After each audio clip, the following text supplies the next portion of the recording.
जरा सोचिए, एक बच्चा जो पिछले 10 सालों से ना बोल पा रहा था, ना ही कुछ ठीक से खा पा रहा था, उसकी जिंदगी सिर्फ एक नाम की जिंदगी बन के रह गई थी। ना तो वो स्कूल जा पा रहा था, ना ही वो आम बच्चों जैसे जिंदगी जी पा रहा था। लेकिन जब वो दिल्ली के सर गंगा राम हॉस्पिटल आया, तब उसकी जिंदगी में कुछ ऐसा चमत्कार हुआ जिस पे यकीन करना जैसे नामुमकिन है। नमस्कार, मैं आशुतोष तिवारी और आप देख रहे हैं इन खबर। बच्चे का नाम है श्रीकांत, जो कि राजस्थान का रहने वाला है और पिछले 10 सालों से कुछ बोल नहीं पा रहा था, लेकिन अब वह बोल सकता है। Good morning, doctor. My name is Shrikant Kaur. I study in the 6th class. I am 13 years old. मैं सर गंगाराम हॉस्पिटल के सभी डॉक्टर को, स्पेशली डॉक्टर बल और उनकी टीम, डॉक्टर मनीष और पूरी आयुष PICU के सभी डॉक्टर्स को थैंक यू बोलना चाहता हूँ, क्योंकि उन्होंने मेरी सबसे बड़ी प्रॉब्लम सॉल्व की है। मैं सबसे बात भी कर सकता हूँ और मैं सांस भी ले सकता हूँ आराम से। मेरी ट्यूब भी हट चुकी है और मैं आराम से बोल भी पाता हूँ।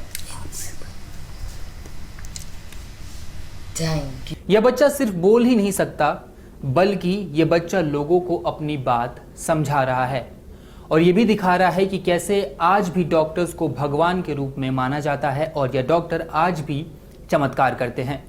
बच्चे के सांस लेने वाली नली में पिछले 10 सालों में एक ट्रेकोस्टोमिक ट्यूब डाली गई थी, यानी जब वो 3 साल का था तभी उसके गले में ट्रेकोस्टोमिक ट्यूब डाल दी गई थी। ये ट्रेकोस्टोमी ट्यूब क्या होती है, सबसे पहले आपको उसकी तस्वीर दिखा देते हैं।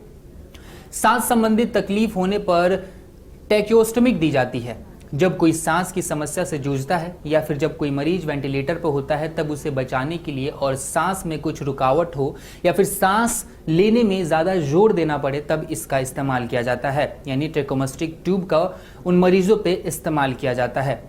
तो ये जो चीज़ है इस बच्चे के अंदर पिछले 10 सालों से लगी हुई थी और इसके साथ साथ उस बच्चे की विंड पाइप का एक हिस्सा भी गायब था, यानी नहीं था, जिसके कारण उसके लिए सामान्य रूप से सांस लेने के लिए कोई एयरवे नहीं था।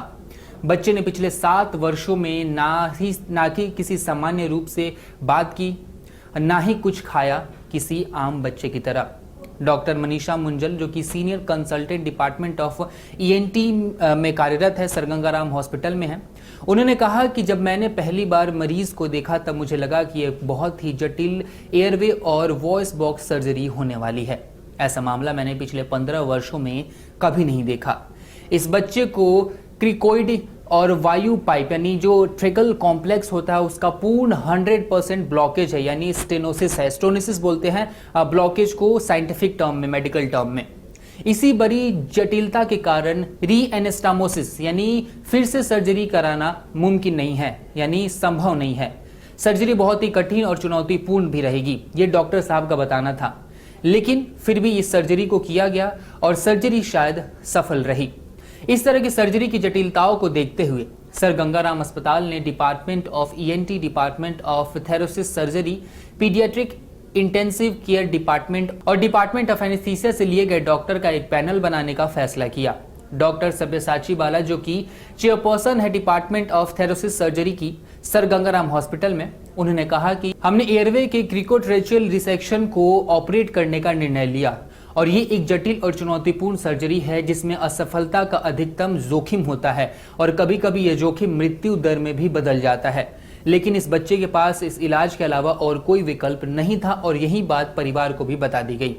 जैसे कि आपने सुना कि डॉक्टर साहब ने क्या कहा कि इसमें मौत का भी खतरा हो सकता है।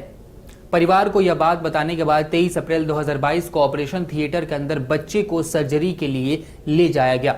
Department of ENT, department of thoracic surgery और डिपार्टमेंट ऑफ एनेस्थीसिया की टीम ने साथ मिलकर 6.5 घंटे तक इस ऑपरेशन को अंजाम दिया।